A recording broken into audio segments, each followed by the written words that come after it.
नमस्कार दोस्तों, आज हम मध्य प्रदेश जेल पहरी के पिछले वर्षों के प्रश्नों के संकलन के तीसरे वीडियो में आपका स्वागत है। इसमें हम एक बार फिर जितने भी महत्वपूर्ण प्रश्न मध्य प्रदेश जेल पहरी से पिछले वर्षों में पूछे गए हैं उनका एक संकलन लेके आपके सामने प्रस्तुत हुए हैं। हमारा आज का पहला प्रश्न है जो कि उस समय जब प्रश्न पूछा गया करंट से संबंधित था, लेकिन इस प्रश्न का महत्व ये भी है कि वर्तमान में भी यह प्रश्न अपने आप में एक बहुत ही महत्वपूर्ण भूमिका निभाता है। प्रश्न पे गौर करें। पूछा गया है कि किसने तुर्की में मैर्शिन में fig Arctic gymnast world champion cup के वर्ल्ड स्पर्धा में स्वर्ण पदक जीतने वाले पहले भारतीय जिम्नास्ट बनकर इतिहास रच दिया। मतलब कैसे एक भारतीय जिन्होंने एक टर्की में एक आयोजन हुआ था विश्व स्तरीय जिसका नाम था मैर्शिन तुर्की की जगह का नाम है, जहां पे हुआ था fig artistic gymnast world champion challenge cup. चलिए इसके ऑप्शंस पर नजर डालते हैं। पहला नाम है सुशील कुमार, दूसरा है अश्विनी नपाचा, तीसरा है दीपा कर्माकर और चौथा नाम है अरुणा रेड्डी। अब हम इन सभी के बारे में देखें कि राइट आंसर कौन सा होगा। तो अधिकांश लोगों ने जिनने पिछले वर्षों तक करंट अफेयर्स कवर किए हैं तो उनको पता होगा कि इसका राइट आंसर है दीपा कर्माकर। दीपा कर्माकर के बारे में कुछ और जानकारी हासिल करते हैं। सबसे पहले इनके बारे में देखें तो यह नॉर्थ ईस्ट से बिलोंग करती हैं। दीपा कर्माकर एक इंडियन आर्टिस्टिक जिम्नास्ट हैं जिन्होंने इनको ब्रॉन्ज मेडल मिला हुआ था 2014 कॉमनवेल्थ में, जो कि ग्लासगो में हुआ था। तब से ये सुर्खियों में बनी हुई हैं और ऐसे ही कई राष्ट्रीय अंतर्राष्ट्रीय प्रतियोगिताओं में भारत का नाम रोशन कर चुकी हैं। अगर हम इनके अवार्ड्स पर गौर करें तो इनको राजीव गांधी खेल रत्न मिल चुका है, अर्जुन अवार्ड फॉर जिम्नास्टिक्स मिल चुका है, पद्मश्री से इनको सम्मानित किया जा चुका है, राजीव गांधी खेल रत्न अवार्ड फॉर जिम्नास्टिक भी इनको मिल चुका है। चलिए आगे बात करेंगे क्वेश्चन नंबर 2 की, जो कि जीके का है। United Nations general assembly UNGC ने डिक्लेयर किया है 21 जून को। 21 जून को किस दिन के रूप में UNGC ने डिक्लेयर किया हुआ है? 21 जून को इंटरनेशनल योगा डे मनाया जाता है, इंटरनेशनल डॉक्टर्स डे मनाया जाता है, वर्ल्ड एनवायरमेंट डे मनाया जाता है या इंटरनेशनल हेल्थ डे मनाया जाता है? राइट आंसर होगा योगा डे। दिन से संबंधित बहुत सारे प्रश्न अक्सर पूछ लिए जाते हैं। कई बार प्रश्न बनते हैं कि किस दिन या किस डेट पर कौन सा दिन मनाया जाता है। थोड़ा सा और जाने इंटरनेशनल योगा डे के बारे में। इंटरनेशनल योगा डे 21 जून को 2015 से मनाया जा रहा है और इसको निर्धारित किया गया था यूनाइटेड नेशन जनरल असेंबली में 2014 में। जो पहला योगा डे मनाया गया वह 2015 में मनाया गया। उसके अलावा यहाँ पे हम बात करें तो योगा डे की 2020 की थीम पे अगर हम आएँ तो क्योंकि यह कोविड-19 का दौर चल रहा था तो योगा डे की थीम रही yoga for health yoga at home. याद रखेंगे कि 2020 की योगा डे की थीम थी yoga for health yoga at home. चलिए तीसरे प्रश्न पे आते हैं। मध्य प्रदेश जीके से संबंधित यह प्रश्न है मध्य प्रदेश सिंचाई दक्षता सुधार परियोजना निम्नलिखित में से किस सिंचाई प्रणाली पर केंद्रित है? बहुत ही महत्वपूर्ण प्रश्न बन जाता है ये, क्योंकि यह एक प्रश्न ऐसा है जो मध्य प्रदेश के करंट को भी जोड़ता है और साथ ही साथ मध्य प्रदेश के जो स्टैटिक जीके है उसमें भी आपकी वृद्धि करेगा। तो हम देखें कि मध्य प्रदेश सिंचाई दक्षता सुधार परियोजना जो इसका नाम था, यह किस सिंचाई प्रणाली पर केंद्रित है? कौन सी सिंचाई प्रणाली पर यह परियोजना केंद्रित है? सागर नदी medium irrigation project, Omkareshwar major irrigation project, Bundela medium irrigation project और इसके बाद है कुंदलिया इरिगेशन प्रोजेक्ट। तो कुंदलिया इरिगेशन प्रोजेक्ट इसका राइट आंसर है। अब कुंदलिया इरिगेशन प्रोजेक्ट के बारे में एक नज़र देख लेते हैं। देखेंगे कि कुंदलिया इरिगेशन प्रोजेक्ट है, यह जो है कालीसिंध रिवर और कालीसिंध रिवर पर है। पहला प्रश्न कि किस नदी के ऊपर है, तो आंसर है कि कालीसिंध रिवर के ऊपर है। दूसरा प्रश्न बनता है कि किस जगह पर है, तो यह है राजगढ़ और आगरमालवा के मध्य। अब हम देखेंगे राजगढ़ और आगरमालवा की लोकेशन। तो इस स्थान पर जहाँ पे आगरमालवा और राजगढ़ की सीमाएं मिलती हैं, इस स्थान पर काली सिंध नदी पर कुंदलिया डैम बना हुआ है और जो कि इस प्रश्न का सही जवाब था। प्रश्न नंबर 4 जो कि एक बार फिर करंट से संबंधित है, इससे हमें यह तो जानकारी मिल ही गई कि जो भी प्रश्न बनने वाले हैं वो आमतौर पर करंट को जोड़कर बनेंगे और साथ ही स्टैटिक जीके को लेकर चलेंगे। प्रश्न है blank has been selected for the development in MP by the ministry of tourism under the iconic tourist site development project. एक भारत सरकार द्वारा iconic tourist site development project चलाया जा रहा है। तो भारत में मध्य प्रदेश का वह कौन सा शहर है जिसको इसके अंतर्गत टूरिज्म मिनिस्ट्री ने आइकॉन टूरिस्ट सिटी के रूप में डेवलप करने का विचार बनाया है? ग्वालियर, भीमबेटका, सांची और खजुराहो। इन सभी में सबसे ज़्यादा अगर हम वर्तमान विकास की स्थिति देखें तो खजुराहो एक ऐसी जगह है जहाँ पर आपको आलीशान से आलीशान होटल्स मिल जाएंगे, आपको यहाँ पर एयरपोर्ट मिल जाएगा और काफ़ी सारे जो राष्ट्रीय अंतर्राष्ट्रीय टूरिस्ट हैं इस जगह पर देखने को मिल जाएंगे। इस जो भी योजना है इसके विषय में और जानते हैं। लगभग 17 आइकॉनिक टूरिस्ट साइट्स को चुना गया है। प्रतिष्ठित पर्यटन स्थल के रूप में इनको विकसित किया जाएगा। यह पर्यटन मंत्रालय के द्वारा काम किया जाएगा, मतलब इसकी नोडल एजेंसी होगी पर्यटन मंत्रालय। अब हम उन 17 स्थानों की बात कर लें जिनको प्रतिष्ठित पर्यटन स्थल के रूप में विकसित किया जाना है। ताजमहल और फतेहपुर सीकरी जो कि उत्तर प्रदेश में स्थित हैं, अजंता और एलोरा जो कि महाराष्ट्र में स्थित है, हुमायूं का मकबरा, लाल किला, कुतुब मीनार ये दिल्ली की खास टूरिस्ट प्लेसेस हैं, कोलवा गोवा में है, आमेर किला राजस्थान में है, सोमनाथ और धोलावीरा ये गुजरात में है। सोमनाथ की अपने आप में एक हिस्ट्री रही है और आपको यह प्रश्न मैं छोड़कर जाता हूँ कि मध्य प्रदेश का वह कौन सा मंदिर है और किस वंश से जुड़ा हुआ है जिसको मध्य प्रदेश का सोमनाथ या फिर मध्य भारत का सोमनाथ कहा जाता है। इसके अलावा धोलावीरा गुजरात का एक हड़प्पा सिंधु घाटी सभ्यता से जुड़ा हुआ एक स्थान है, इसको भी नज़रों में रखेंगे। उसके बाद खजुराहो मध्य प्रदेश। आपको प्रश्न है कि खजुराहो के जो मंदिर हैं वह किनके द्वारा निर्मित करवाए गए, तो उस वंश का नाम बताएंगे। उसके बाद हम्पी कर्नाटक का क्षेत्र है, कर्नाटक में आता है। महाबलीपुरम तमिलनाडु में आता है। काजीरंगा असम में आता है। कुमारकोम जो कि केरल का एक स्थान है। उसके बाद महाबोधि मंदिर जो कि बिहार में है। महाबोधि मंदिर बिल्कुल बौद्ध धर्म से संबंधित एक स्थान है। इस पहल के उद्देश्य भारत में सॉफ्ट पावर को बढ़ाना है। अब किस प्रकार, इसका विजन क्या है, इसका दृष्टिकोण क्या है, क्यों यह योजना लाई गई, तो इसमें विकसित करना है कि ताकि जो भी गंतव्य हैं, मतलब जो भी डेस्टिनेशंस हैं, उनमें कनेक्टिविटी अच्छी हो सके, मतलब हर तरीके से, चाहे वह एयर कनेक्टिविटी हो, चाहे वह वाटर कनेक्टिविटी तो बहुत पॉसिबल नहीं है, लेकिन कम से कम लैंड और एयर कनेक्टिविटी अच्छी हो सके। साइट पर पर्यटकों के लिए बेहतर सुविधाएं हों, अच्छी फैसिलिटीज़ हों, उनके अनुभव अच्छे हों ताकि देश का नाम खराब ना हो और जो टूरिस्ट प्लेस है उसका अपने आप में गौरव बढ़े। कौशल विकास हो सके, सस्टेनेबल डेवलपमेंट हो, स्किल डेवलपमेंट हो, स्थानीय समुदाय की भागीदारी हो, लोकल जो वहाँ के रेसिडेंट हैं उनको इस जो भी डेवलपमेंट है इसका फ़ायदा मिल सके। प्रचार और ब्रांडिंग जैसे मुद्दों पर ध्यान केंद्रित किया जा सके, मतलब जो ये क्षेत्र है उसकी ब्रांडिंग हो। जैसे कि अभी एक योजना चल रही है कि जो भी जिस क्षेत्र में जो फल, जो सब्जियां, जो हैंडक्राफ्ट फेमस हैं उनको जीआई टैग दिया जा रहा है। इसी प्रकार तो जो भी उस क्षेत्र की विशेषताएं हैं उसको उस हिसाब से ब्रांडिंग प्राप्त हो सके और जो भी प्राइवेट इन्वेस्टमेंट है उसको इन्वाइट किया जा सके।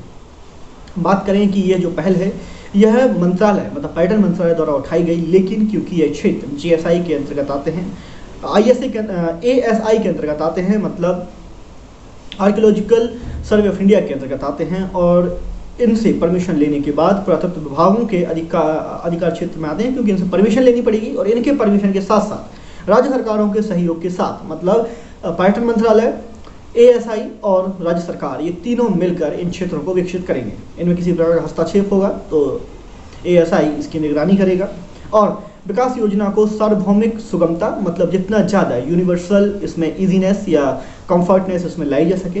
स्मारकों पर साफ सफाई आवश्यक होती है किसी भी पर्यटन स्थान को आकर्षित बनाने के लिए। ग्रीन टेक्नोलॉजी का उपयोग किया जाएगा और पर्यटकों के लिए इन स्थानों को सुरक्षित बनाया जाएगा। काफ़ी ज़्यादा डिटेल डिस्कशन हो गया, उम्मीद करते हैं कि 17 में से कम 10 स्थान आपको याद हो गए होंगे। प्रश्न 5वें पे आते हैं, ये पॉलिटी का प्रश्न है। मोर क्रॉप्स पर ड्रॉप, बिल्कुल नाम से ही समझ में आता है कि कहीं ना कहीं ये खेती से संबंधित एक प्रश्न बन जाता है। यह स्कीम जो है यह जो आइडिया है यह किस स्कीम के अंतर्गत लाया गया है, मतलब यह एक आइडिया हो गया कि मोर क्रॉप पर ड्रॉप यह किस स्कीम के अंतर्गत होगा। प्रधानमंत्री व्यय वंदन योजना, प्रधानमंत्री कृषि सिंचाई योजना, अंत्योदय योजना, एक्सीलरेटेड इरिगेशन बेनिफिट प्रोग्राम, ये 4 ऑप्शंस हैं। इसका राइट आंसर होगा प्रधानमंत्री कृषि सिंचाई योजना। अब प्रधानमंत्री कृषि सिंचाई योजना के बारे में जान लेते हैं। यह प्रश्न उन प्रश्नों में से था जो आपको कहीं ना कहीं हल्का सा आपकी तर्क संगतता के आधार पर आप इनके उत्तर दे सकते हैं। अगर हम इनके ऑप्शंस पर गौर करें तो प्रधानमंत्री वय वंदन योजना बहुत ज़्यादा, क्योंकि अब यहाँ पे सीधा सीधा ड्रॉप और क्रॉप लिखा हुआ है तो ऐसा लगता है कि शायद ये उत्तर नहीं होगा। अंत्योदय योजना, इस प्रकार की योजनाएं जो समाज का सबसे नीचा तबका है उसको ऊपर लाने का, उसको मुख्य धारा में जोड़ने का प्रयास किया जाता है। एक्सेलरेटेड इरिगेशन बेनिफिट प्रोग्राम, ये आपको कंफ्यूज कर सकता है, लेकिन इन चारों ऑप्शंस में सबसे ज़्यादा सुना हुआ नाम लगता है प्रधानमंत्री कृषि सिंचाई योजना। चलिए, प्रधानमंत्री कृषि सिंचाई योजना की बात करें तो यह जो योजना है ये नेशनल मिशन के रूप में फार्म प्रोडक्टिविटी को बढ़ाने के लिए और जितने भी वहाँ के प्रोडक्शंस हैं उनको इंश्योर यूटिलाइजेशन के लिए लाया गया था। इसका जो बजट है वो 53 बिलियन रखा गया, $53 बिलियन रखा गया। स्पैम ऑफ ईयर 2015 to 16 इसको रखा गया था। यह एग्रीकल्चर सेक्टर से जुड़ी हुई एक स्कीम है। यह जो स्कीम है यह भी एक्टिव है, चल रही है। इसको प्रधानमंत्री नरेंद्र मोदी द्वारा लॉन्च किया गया, क्योंकि ये 2015-16 में लाई गई स्कीम है। अभी हमने पिछले ही प्रश्न में देखा था कि 2014-15 के दौरान जैसे ही वो सत्ता संभालते हैं 15 से उनकी नई और आधुनिक स्कीम्स आना शुरू हो जाती हैं। एग्रीकल्चर और फार्मर वेलफेयर के लिए जो मिनिस्ट्री है इसके लिए रिस्पॉन्सिबल है, और हमने देखा कि US डॉलर्स में देखा तो $79.8 मिलियन, जो कि 2600 करोड़ के आसपास इसकी लागत होती है। अगले प्रश्न पर जाएंगे, ये भी करंट से जुड़ा हुआ है, लेकिन वर्तमान चाहे वह आज से 2 साल पहले का हो या अभी का, काफ़ी महत्वपूर्ण प्रश्न हो जाता है। Who was posthumously awarded the best actress national award in 2018? अब इससे ये पता चलता है कि 2018 जस्ट 2 साल पुरानी ही बात है, और 2018 में ऐसी कौन सी महान अभिनेत्री का निधन हुआ कि जिनके लिए उनकी मृत्यु के पश्चात बेस्ट एक्ट्रेस अवार्ड से नवाजा गया। तो रीमा लागो, श्रीदेवी, नरगिस रवादी और जोहरा सहगल, इन सभी नामों में सबसे ज़्यादा प्रख्यात नाम जो बच्चे ने सुन के रखा होगा वह है श्रीदेवी जी का। इनके बारे में जाने तो श्रीदेवी इंडियन एक्ट्रेस थी, प्रोड्यूसर भी थी। इन्होंने तमिल, हिंदी, तेलुगु और मलयालम के साथ साथ कन्नड़ फिल्मों में भी काम किया। इनका जन्म हुआ था 13 अगस्त 1963 को और इनकी मृत्यु 24 फरवरी 2018 को हुई थी। और यह प्रश्न पत्र 2018 के प्रश्नों का है, तो बिल्कुल उनके बारे में तुरंत ही प्रश्न बन गए थे। इनके हस्बैंड के बारे में हम सभी जानते हैं और ज़्यादा जानने की आवश्यकता है नहीं। इनके बच्चे जानवी कपूर, खुशी कपूर, जानवी कपूर भी एक्ट्रेस बन चुकी हैं आजकल। तो ये था इनके बारे में, और ये प्रश्न क्योंकि श्रीदेवी से संबंधित था इसलिए मुझे लगा कि शायद इसका महत्व आगे बना रहे। क्वेश्चन नंबर 7 है जो कि जीके से है। The first democratically elected communist government was formed in.